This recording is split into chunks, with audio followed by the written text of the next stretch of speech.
You're welcome. Thank you. Good morning to all of you. I will be talking to you about tuberculosis, disease which has been there with humans for centuries. And therefore, deliberately, the topic chosen is new technology and new tools to end the ancient disease. Let me just remind everybody that the burden of tuberculosis at the global level is huge. It has claimed 1 billion lives in the past 200 years. There is a reference to this paper there. It is an airborne disease. It transmits through the air. We saw how COVID transmitted airborne, but TB also transmits airborne.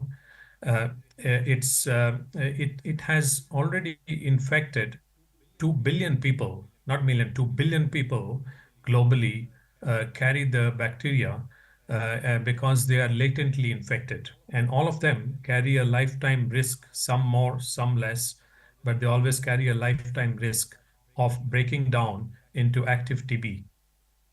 In 2022, that's the last year the WHO has results for TB available. WHO will publish another report at the end of this month, which will carry 2023 data.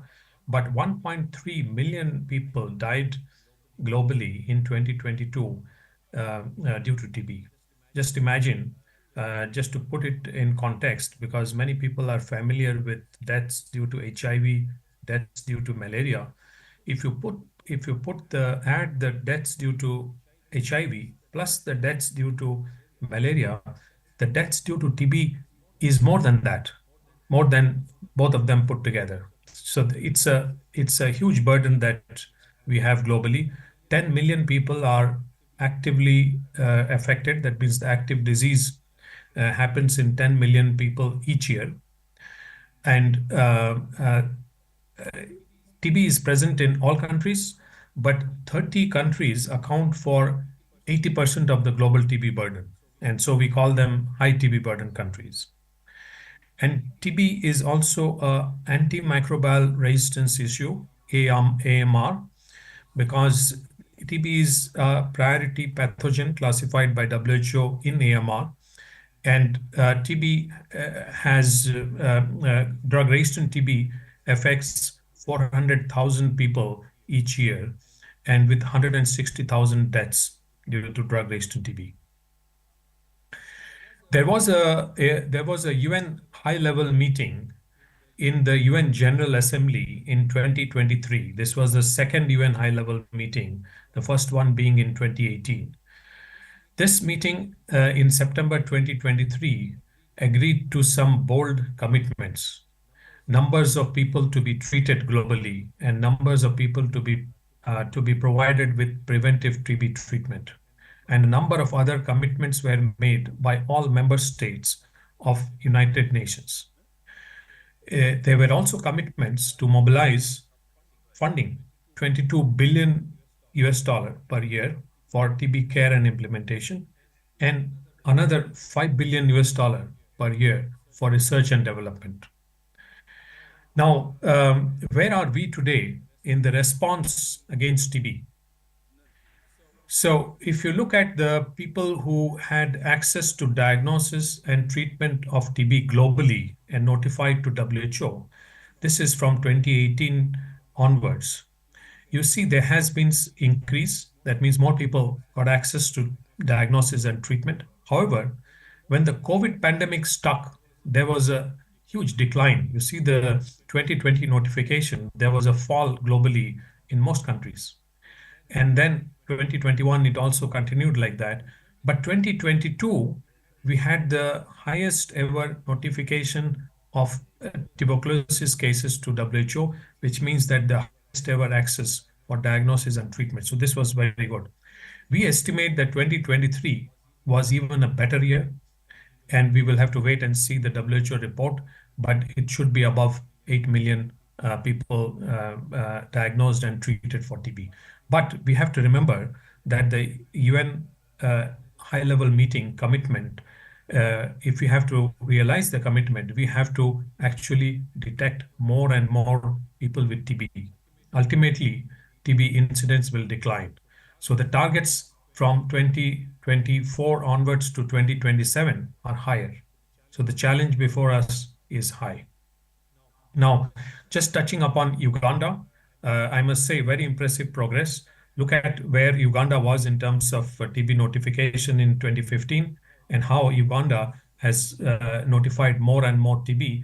And in 2022, quite a significant progress. So, congratulations to all involved in TB response in Uganda. Very well progress made in the last few years. Now, where are we globally in terms of the targets that are agreed under the Sustainable Development Goals? Remember that 3.3 target under SDG has a target for TB, and there are two of them. One is 90% reduction of TB deaths, and the second one is 80% reduction in TB incidence rate per 100,000. Now, if you look at how we have progressed, this is WHO data. If you look up to 2022, incidence has declined.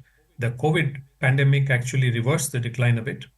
But even if you assume that it will again start declining at the same rate, look at where the world will be in 2030. And actually, the target is here in the red line. So the target is the world is actually off track in the incidence target, and same with the deaths. If you project the deaths with the same kind of decline and see the red line at 2030, there's a big gap there. So both indicators we are off track. Now, what is needed to bring the incidence curve to where it should be? It should be here in the green line. Now it's going towards this purple line. So we have to do things differently. And major buckets of things that we have to do is find and treat all people with TB in the world. I'll come a little bit on this. There is a big diagnostic gap, but just that is not enough because TB transmits airborne to contacts. We have to find people early. So early diagnosis is very important. And there has been some progress in this area, which I also will talk about. And now there will be anticipated WHO guidance also on what is early TB and asymptomatic TB. Then we also have a tool which prevents people latently infected to convert into active TB disease, and that is TB preventive treatment. There are targets in the UN high-level meeting political declaration. So, but progress has been limited there. We also know that nutrition plays a big impact.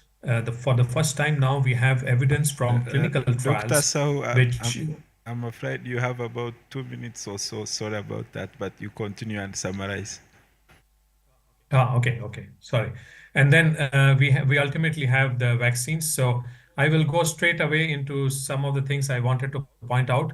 In the past, we had depended on tools that were old, but now we have tools that are new. We have ultra portable X-rays, which has improved the access to X-ray. The reading of the X-ray is being done by artificial intelligence, and artificial intelligence is actually outperforming human radiologists. So this is very interesting thing, and WHO has also recommended it. We now have molecular diagnostics that are portable, battery operated.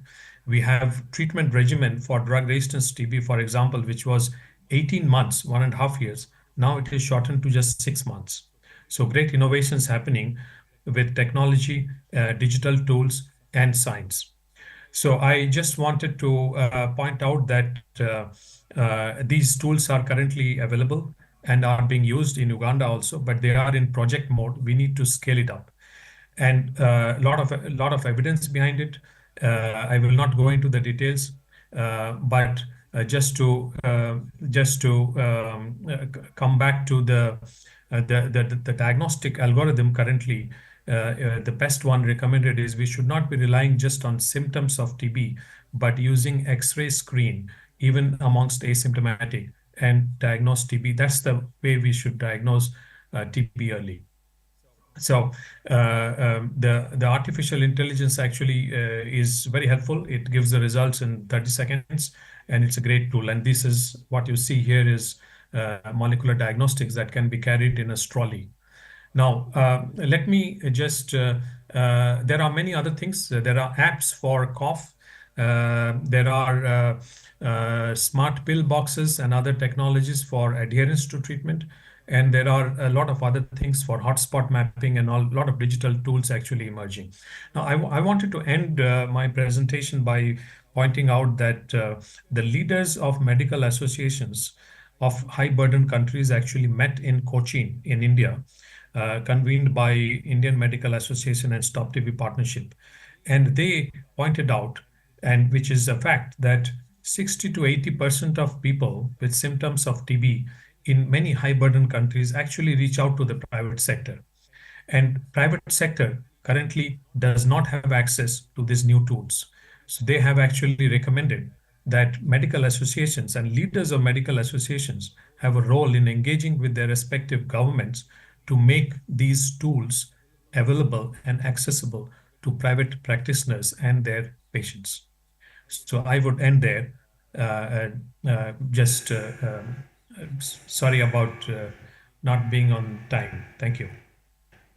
Thank you very much, Dr. Sahu, and indeed for highlighting what needs to be done, or how we can harness the new technologies to at least come closer to the target, because the emphasis was that there are big challenges that remain to be able to get back on track. Now, without much ado, I want to ask that the next speakers, I will actually take this moment to invite them to come here so that we save on time of having many people to walk to the podium. So I will ask Jashc to come here from UNAIDS on stage. The same for Julius from NDA. Please, if you're here, I ask you to kindly come up so that once we start to get your address, it is easier to coordinate.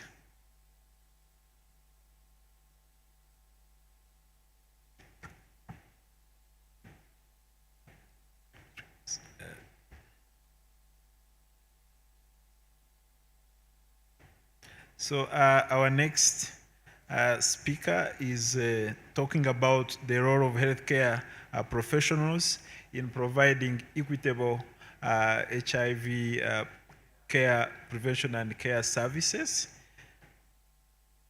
And you can stay right there. Jashc is the person going to give us this address, and I want to invite you to begin. And good morning. Thank you for inviting me to this platform of doctors. I am not a doctor. I am a legal practitioner by training. So I'm finding myself slightly intimidated in this space. But I was talking to Dr. Robert earlier, and he said I can also put a doctor at the back of my name, so it's okay. I'm going to work towards that.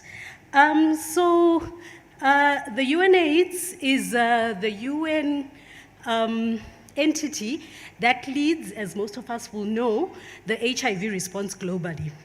And before we just start having this conversation, I just wanted to remind us a little bit where our epidemic is, a little bit more continentally. So for sub-Saharan Africa, we still have 50% of the global number of people living with HIV.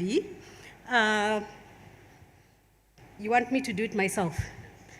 I look young, but I'm not as techno-wise. Thank you. Thank you so much. So we still have about 50% of people living with HIV in this region, about 35% of the new global infections in this, on this subcontinent, and 41% of the global deaths on this subcontinent. I do want to say, as far as it relates to the infections, that we have done a really good job. And I'm sure a lot of people have already spoken about HIV, so I will not belabor it too much. Now,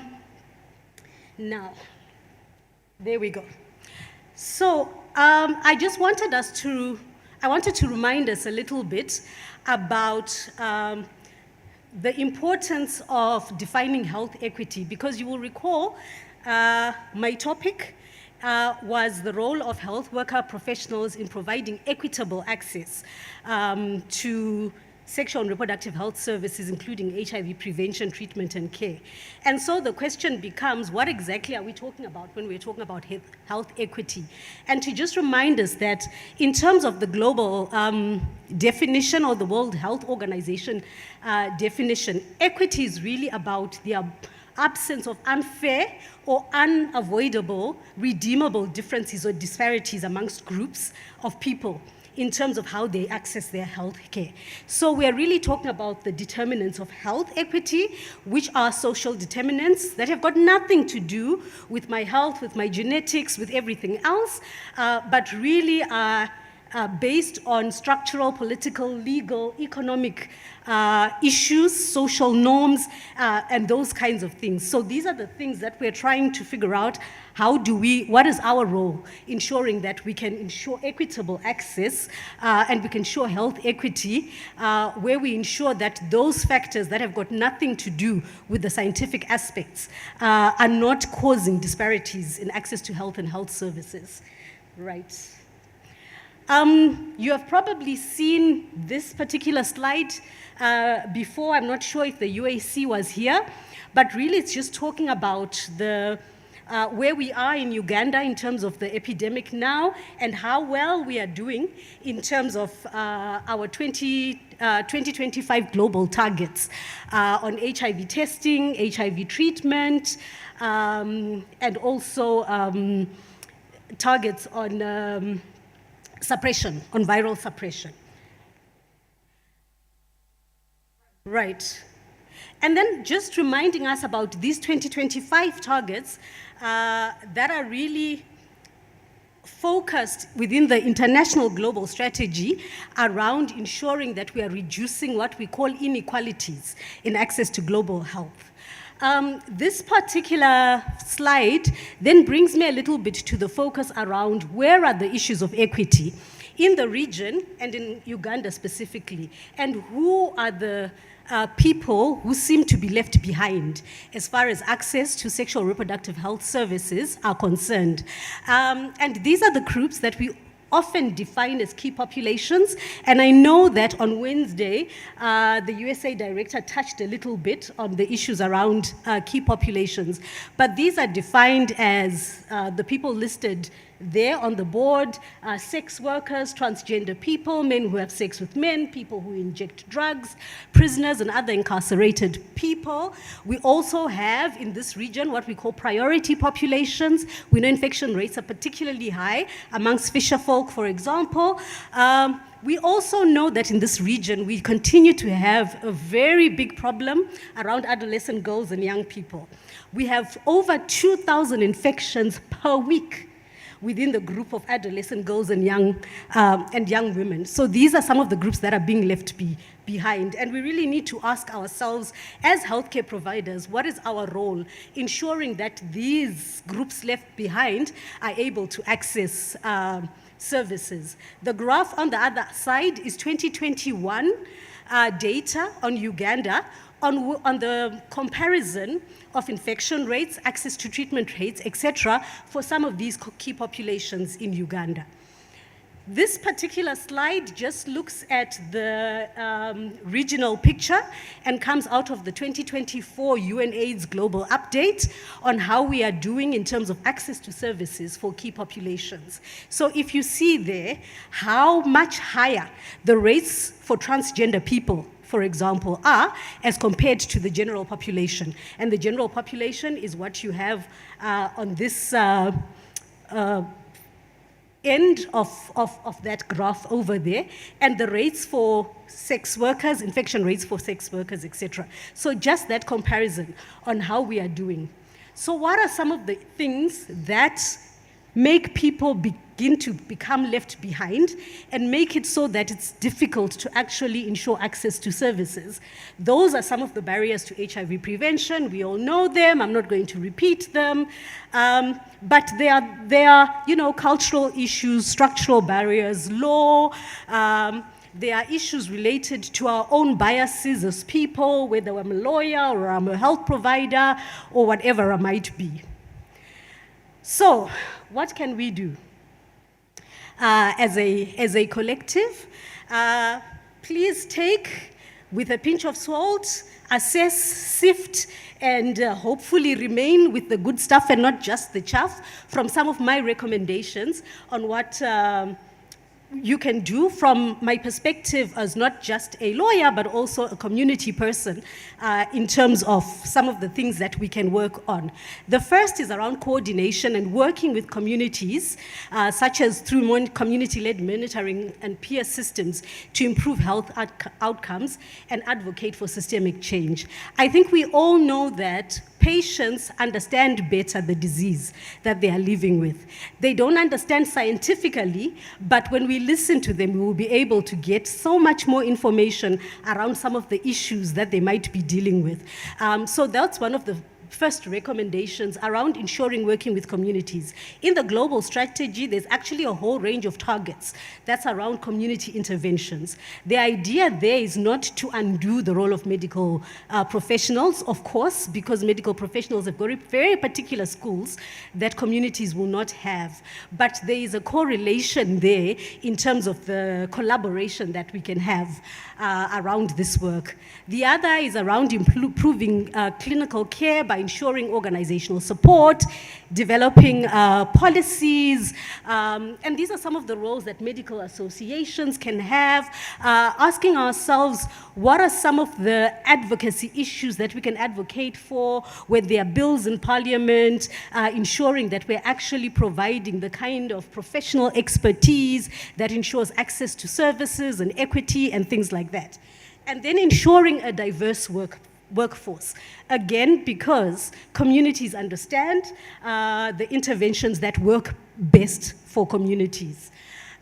Some of the roles that we as healthcare professionals and associations can have at the policy level are listed there, and I've already alluded to some of it: engaging in advocacy with leaders on policy issues, ensuring that there is a scientific approach to some of the policies that are recommended, carrying out the research that is necessary, particularly to address barriers, to address vulnerable populations. What we know is actually that the data on vulnerable populations in Uganda is left behind. So the populations are left behind and the data is left behind, because you will notice that I gave you statistics from 2021 and we don't actually have up-to-date statistics on some of these issues. And then, of course, collaborate with other sectors on some of these issues. Very quickly, how UNAIDS has been supporting some of the communities left behind on issues around continued access to SRHR and HIV services. So we've been working with medical practitioners, we've been working with the Ministry of Health, with the Uganda AIDS Commission, to really try and work with health providers and professionals to ensure that they understand the differentiated care that is required for key populations, for vulnerable populations, and how we might be able to intervene best in a way that ensures continued access to services. So I know that a lot of the conversation earlier on from Wednesday has been around managing pandemics and epidemics, and just wanted to remind us this was the World AIDS Day theme for 2021. To end pandemics, we need to end inequalities. That will end AIDS, and that will also have an impact on other pandemics. Thank you very much. Thank you very much, Jashc, and I will ask you to stay. A really, really good summary of what needs to be done, because inequalities indeed hinder access to available resources for HIV prevention and care, and we know very well that HIV platforms have also helped us to respond to other epidemics. So it's a very, very enriching presentation. I will ask Gad to take on and introduce our next speaker.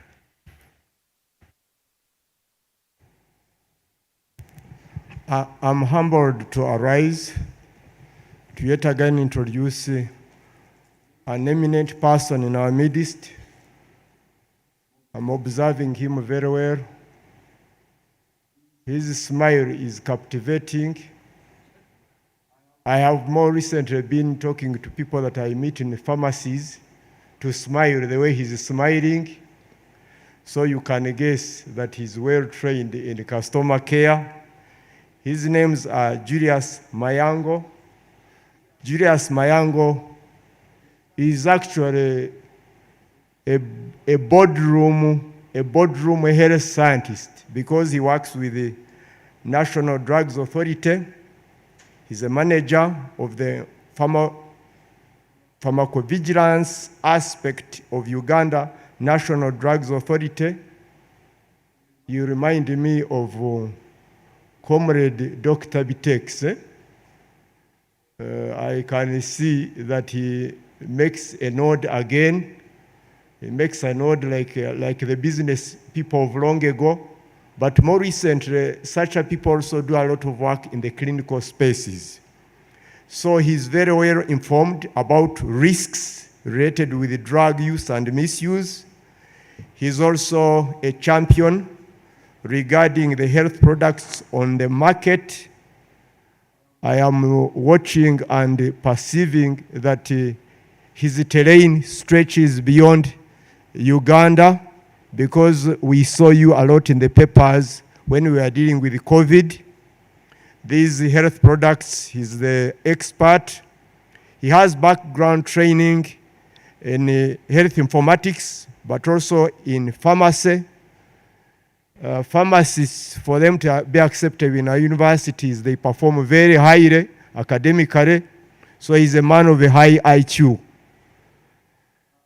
Please accept with a thunderous applause an eminent person amidst us, Julius Mayango, for his presentation. He is a graduate of a French university, so I would like to try out my French on you. Merci beaucoup. Voilà, Julius Mayango. Merci, merci. Over to you. Thunderous applause, please.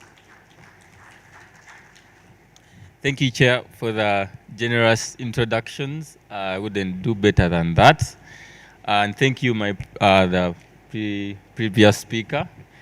I was wondering which country she's from. And when she called Ugandan fishermen fisher folk, I knew she's not from Uganda. In Uganda, we don't have fisher folk. They are fishermen. Whether they are men or women, they are fisher folk. They are fishermen. Yeah, so thank you very much. As I've been introduced, I work with NDA under the Pharmacovigilance Unit. And when I was told to come and present to researchers, I was afraid I didn't have a research to present. But I knew that researchers solve problems, and I have problems. So I came to give you my problems so that you can research and find solutions. And I realized also that although you're researchers, you're also people who are practicing, and many of you may not know what pharmacovigilance is. I had the co-chair trying to read the word, and he had to stop and check himself. Pharmaco, and then he had to stop. So I have to take a few moments to discuss that topic before we go any further. I don't know how it goes. Yeah, so I want us to imagine a world where people make medicines, but they just make them and put them on the market without anyone looking at them. Imagine you wake up, you go and in your kitchen, you make a medicine and you give it to people on a mass scale. What would happen? Disaster, not so? So look at that middle column. I've just selected a few disasters that happened when the world was operating like that. I know many of you are familiar with the thalidomide incidents. And several of these incidents happened where many people died because medicines were not being monitored for safety. The focus was a lot on efficacy, but not safety. So over time, the WHO and other global bodies decided to come up with a system through which we can monitor the safety of medicines. That pharmaceutical companies are required, before they put a drug on the market, to submit safety data. And many of you are researchers, and when NDA tells you, please submit safety information when you're doing your studies, you start quarreling. You say, what are these SAEs for? One researcher asked me, why do we need to submit these SAEs? Because at the end, when you put the product on the market, this is the information we want to look at to be able to know whether the drug is safe. So this process of pharmacovigilance, or monitoring for the safety, trying to get information on whether the product is safe or not, is important because of the limitations of clinical trials. Most of the times when I read protocols, you people write, we are going to study in young men who are not more than 25 years old. But when the drug comes out, I don't know if it's prescribed like that. Is it? Do you prescribe and say, this drug I'm only giving it to 25 and 30-year-olds only? You give it to everyone, not so. So we have some knowledge gaps there as well. But also, our understanding of medicines changes over time, over the life cycle of the product. So we have to keep a lookout. So the process of pharmacovigilance operates like that. We need to collect information. We need to collect incidents of reports and understand why they are happening. We do an assessment to see why they are happening and then come up with strategies to manage. And the structures in Uganda are set up in law. And actually, there is a law that requires us as health professionals to report whenever you encounter a side effect. Although we've never prosecuted anyone, but the law is there. And it also requires pharmaceutical companies to do the same. And we have a structure through which we collect that data, of which you're part. We collect this information through the hospitals, and then it comes to us where we review it and assess it. And then we take regulatory actions as listed there. I don't know if all of us have seen this form, because I decided to include this form in our slide because it's important that all of us have used this form, because it's the form that we use to report side effects for drugs and vaccines and medical devices. So please, if you've not, you can find this form on our website. We also have an online version through that QR code that you can use with your phone and easily report to us. And these are the other methods you can use to report. We even have a toll-free line, a WhatsApp, we have a USSD code. So these days you have no excuse of not reporting. I would like to give you some data. You know, as researchers, you can use this data to think about your next area of study. We started collecting reports in 2008, and we have a total of 23,000 reports right now. But half of that was been collected in the last 3 years. So as you can see, over the last 3 years or 4, there has been an increase in the reporting, and most of our reports come from regional referrals, hospitals, the higher tertiary part of the health system. And as you can see, the most populous districts are the ones that are reporting the most. My interest today is on the involvement of prescribers in this process. Because as you can see from that graph, of all the 23,000 reports we have, only 9% comes from the clinicians. And I would like to think that we are missing out, because these are some of the issues we've detected over time with our drugs and made some interventions. But I feel that, and I think it's an agreed position, that prescribers and doctors and clinicians are in the best place to detect these side effects. But if only 9% of you are engaged, it means that we are missing out And it means that our drugs may be not as safe as we would want them to be. So as you can see, some studies have showed that clinicians are able to detect rare and subtle ADRs as that may not be obvious to the non-clinical personnel. And they also have access to the patient history. They can know the timeline. They can look at the patient across a timeline. Many of these reactions happen over time. Some of them happen even in generations. So we need to, the clinicians have a unique position on this, as well as they can also be able to detect delayed side effects. So when they are not involved, personally and as an authority, we are a bit worried that we are missing out on something. And this is what I want us to discuss today. How can we get you people involved more in reporting, in detecting? Because you're the people who are best positioned, and you're not doing it, you're leaving it to other people.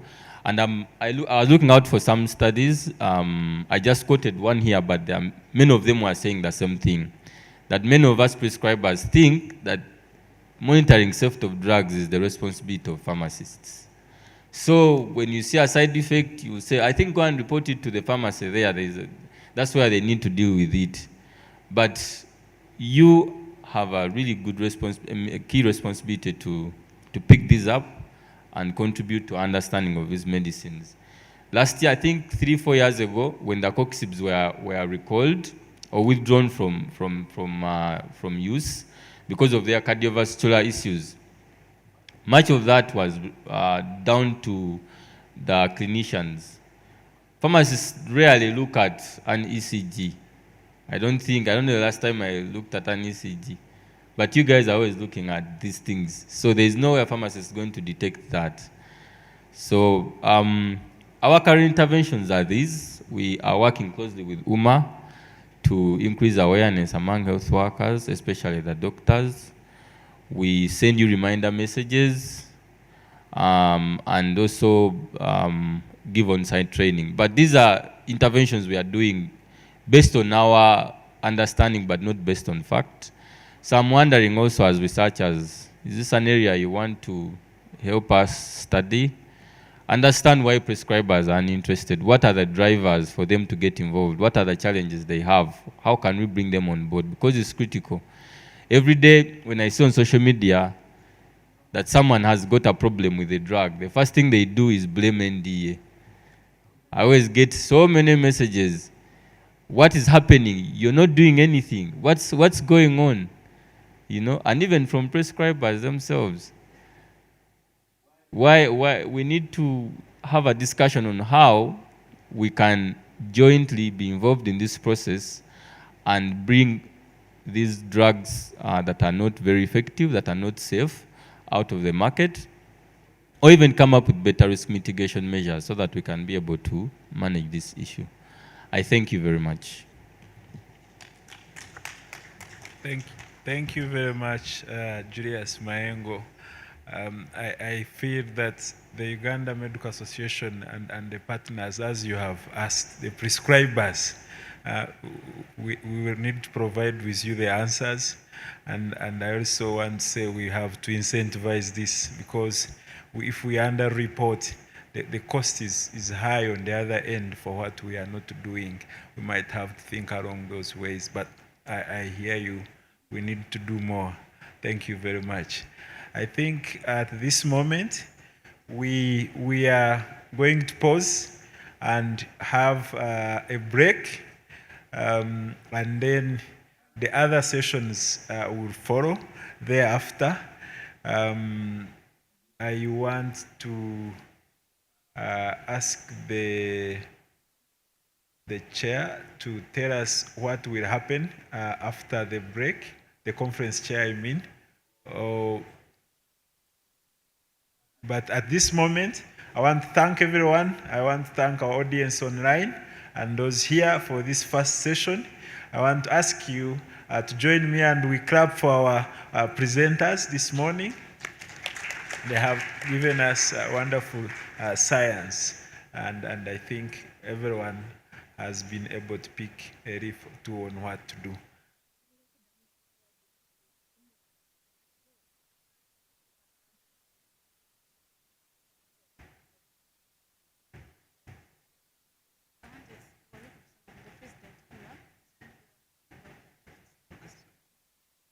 All right, so I will ask the President, Uganda Medical Association, to join me here, and we hand over a hamper to the presenters, our keynote speakers.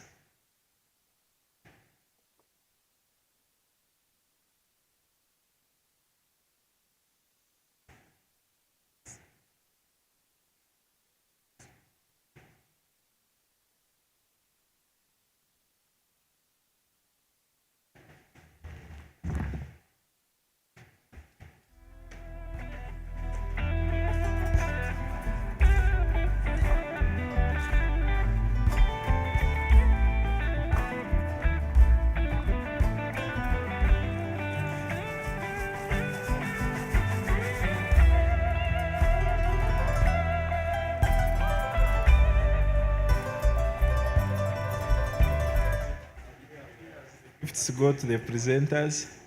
And Dr. Swata, thank you for accepting to do that activity for us.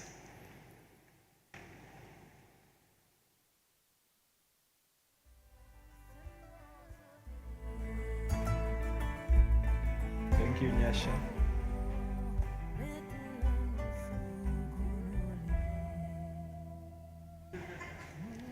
Thank you, Julius. And I will request that we pause here for a group photo, and that should be it. And then we'll have Aruna take us for the next session.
Thank you very much. Let's give a round of applause to the keynote speakers and the session chairs. So we are going for our break. After the break, we are going to have a number of breakout sessions. The first breakout session in this room is going to be the annual general meeting for the Uganda Medical Association. And then we have a couple of breakout rooms in the program, as you note. And in these breakout rooms, you're going to have a number of abstract presentations that are going to go on as the AGM is also going on. But before we go for our break, I'm going to invite Dr. Hulusi Sogutu from Exxon Genetics and Biotechnology Company. He's one of the exhibitors at the event and one of the companies that supported this conference to, in a minute or two, to come and tell us about what their company does and how we as researchers, as medical practitioners can benefit from some of the products that they have. Dr. Hulusi, you're most welcome.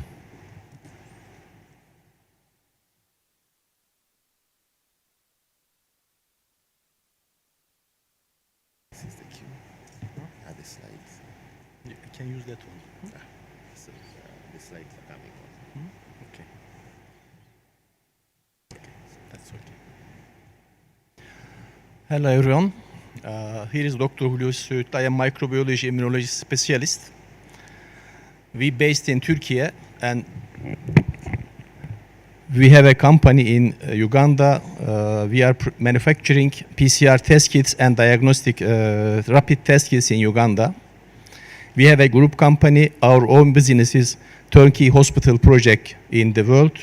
We are designing, building, furnishing, and managing hospital in the world. We have more than 200 references in the world. Can I get it? How can we put it? It's not.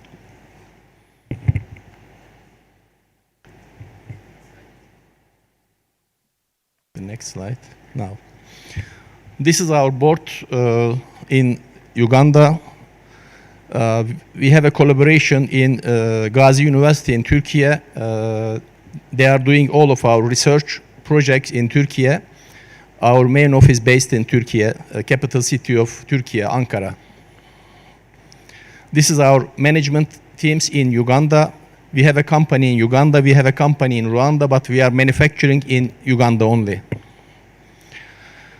We have a manufacturing laboratory in Bugolobi. We are producing everything in Bugolobi. And we have an off-take letter from President. We have an agreement with Ministry of Health and National Medical Store for supplying PCR test kit and rapid test kits. Now, our main things in the world, we are working together, managing together, creating together, sharing together, understanding each other. We have been in Uganda since 2019, and we set up our companies in Uganda. We are supplying some of the medical products, some consumables to Ministry of Health and the private facilities, but our main business is manufacturing PCR test kits and rapid test kits in Uganda. We have all licensed, all of our test kits validated from UVRI. Now we started to manufacturing Marburg and monkeypox. They are under the validation in UVRI in Uganda and CDC, African CDC. We have 6 different production lines: genetic test, transfer medium, rapid test production. These three of them is we are producing in Uganda. Biochemistry, immunoassay, and BTI, we are manufacturing in Turkey. Now we have all of the PCR test kits. Now we manufactured monkeypox PCR last year. Now we are working on Marburg virus. It will be finished in 2 days. We are validating our Marburg test because Rwanda has a problem for Marburg virus. Now we are finishing our Marburg virus in 2 days. Next week we will send to validation to UVRI and we will send to RBC in Rwanda. The another PCR test kits, we have a capacity. We can manufacturing any of the PCR test kits what you want in Uganda. And rapid test kits, we are manufacturing any kind of rapid test kits in Uganda. Now we are manufacturing monkeypox and another rapid test in Uganda. All of our test kits under validation of UVRI now. Our research center in Turkey, we are working with Gazi University. They are supporting all of our facilities in Uganda.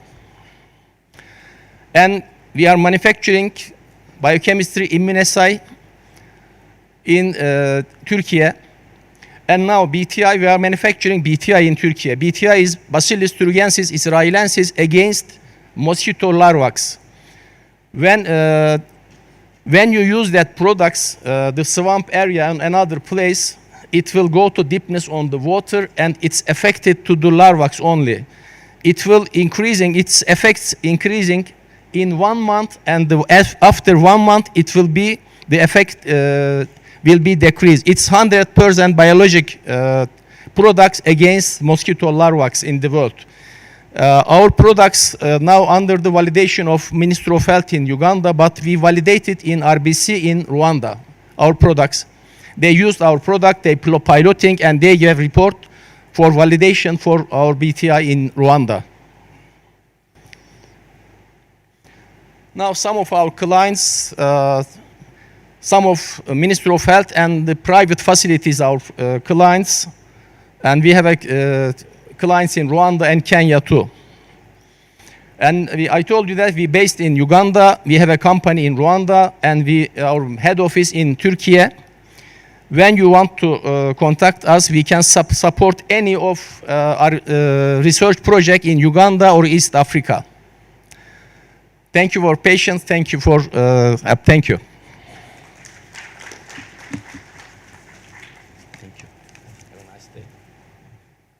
Thank you, Dr. Hulusi, for that insight into your company's products. Just a few announcements. We are going to have awards to a number of categories in oral presentations and poster presentations. So this will be in the closing ceremony of the conference. So do not leave your awards here. We have a number of very exciting awards, and we had a very diverse group of awards and very expert judges that judged the quality of the presentation. So that is going to happen during the closing ceremony. There is also a small modification in one of the halls for the parallel session after the break.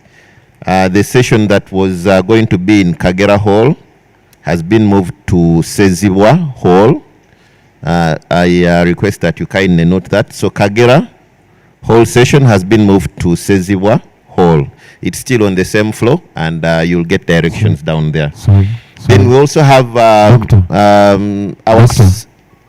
Doctor, it is Katonga has moved to Sezibwa. Sezibwa. Oh, thank you very much. So Katonga has moved to Sezibwa. Thank you very much for that correction.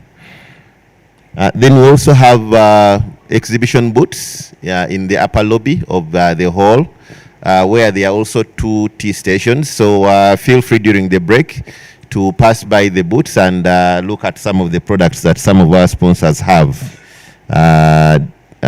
during the break.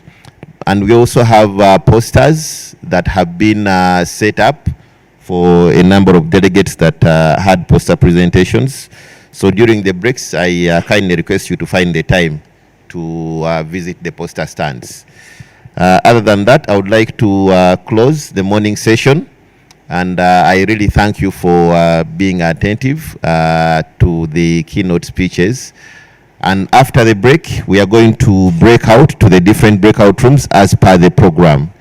In case you have not got the abstract book, you can pass by the secretariat and get your copy so that you can follow the different presentations that are going to be going on. So thank you very much, and enjoy your tea.